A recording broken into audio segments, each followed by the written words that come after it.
Singapore's presidential election looks set to be a four-man race. The Presidential Elections Committee today issued the Certificates of Eligibility to the four candidates surnamed Tan. Reporter Imelda Saad has the details. Well, the stage is set for a contest not seen in Singapore's history, one involving four candidates for the elected presidency. The last time there was a contest was in 1993 when the elected president was introduced. The Presidential Elections Committee said it received 6 applications. And in assessing the suitability of each hopeful, it was satisfied that Mr Tan Kin Lian, Dr Tony Tan, Dr Tan Cheng Bock and Mr Tan Ji Say are all men of integrity, good character and reputation. Now that's one of the criteria for eligibility. Other criteria include having served at least 3 years as a chairman or CEO of a statutory board or company with a paid-up capital of at least 100 million Sing dollars, or having served in a similar capacity under a special clause. Now, Dr. Tony Tan and Dr. Tan Cheng Bock were deemed to have met the first criteria, while Mr. Tan Kin Lian and Mr. Tan Ji Say qualified under the special clause.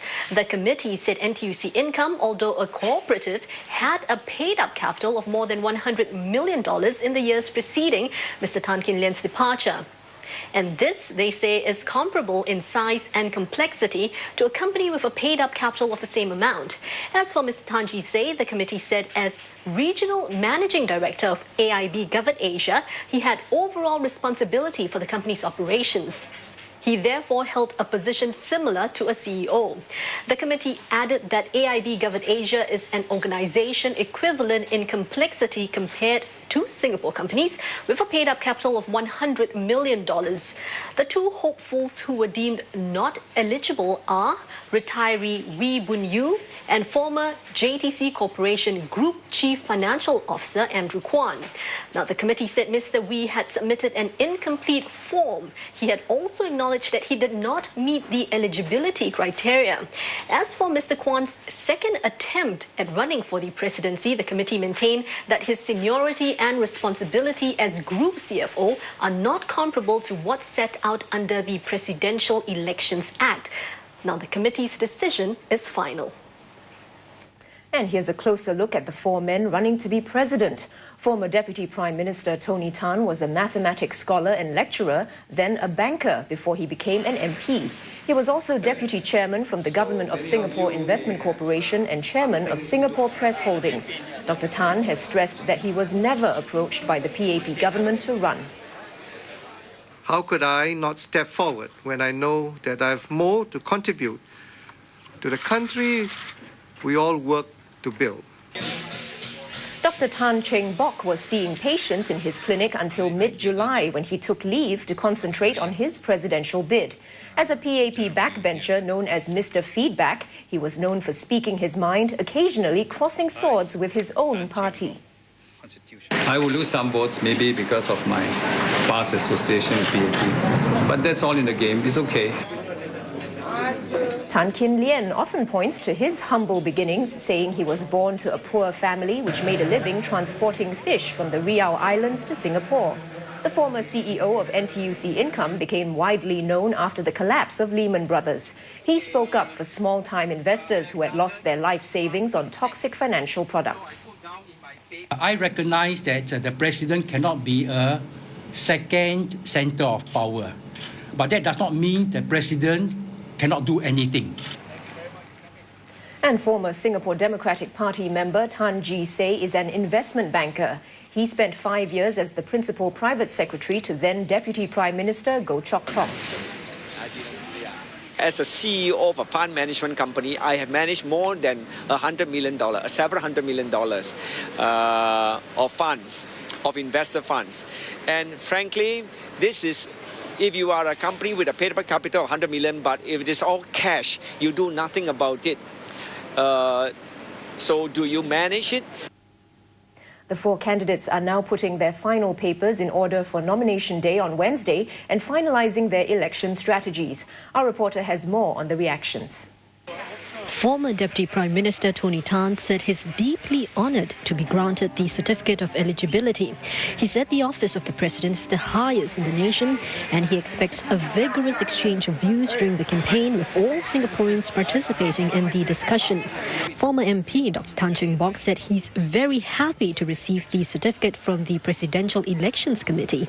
He said his team is ready and will go full steam in their preparations from now till nomination day. Separately, Mr. Tan said the potential four-man race will set people thinking as voters will have to do their own homework on the candidates. I think even some of the PAP supporters may not vote for PAP this time because this is different from the GE. The GE has been settled, the government has been settled. People should no longer be concerned with municipal matters, with HDB upgrading, with estate management. They should be looking at the whole purpose of the elected president. As for Mr. Tan Kin Lian, he said his campaign will be run in a clean and dignified manner, befitting the status of the office of the president. Meantime, 7 trade unions have endorsed Dr. Tony Tan as their preferred presidential candidate. Union leaders say Dr. Tan, quote, fits the bill based on his track record. Singapore celebrates its 46th birthday amidst global economic uncertainty, and this weighed heavily on the minds of union leaders in the oil industry when deciding which presidential candidate to back. We think someone as a president must have a stature, must have many portfolios, he must have hold and know everything about Singapore.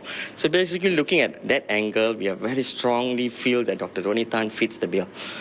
When asked why the NTUC-affiliated unions did not endorse presidential candidate Tan Kin Lian, who spent 30 years as NTUC income chief, Mr. Kartikeyan said the union leaders looked at the merits of all the candidates.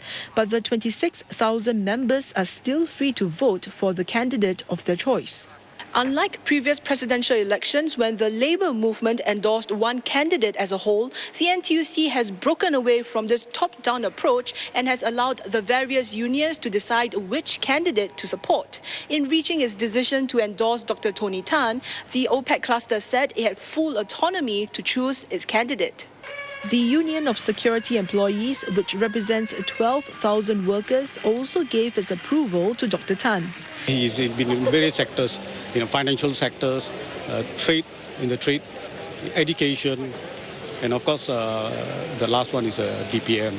With that record, we find it, we analyze it, and we say he's the best person. The union says Dr. Tan understands national security and defence issues, having also served as coordinating minister for national security. And Dr. Tony Tan says it's not too early for the government to have contingency plans in case an economic crisis hits Singapore. Dr. Tan had a closed-door meeting today with the Singapore Malay Chamber of Commerce and Industry to hear its members' concerns. He said there should be plans to keep jobs going and to ease hardships faced by Singaporeans and companies in the event of a crisis. Dr. Tan added that the president's custodial powers become very important as he may be involved in decisions concerning Singapore's economic health in the coming weeks and months. As president, if I'm given the opportunity, I will be able to make a contribution because I have the background, I have the knowledge. I think I have the temperament not to panic because you need a steady hand in these difficult times.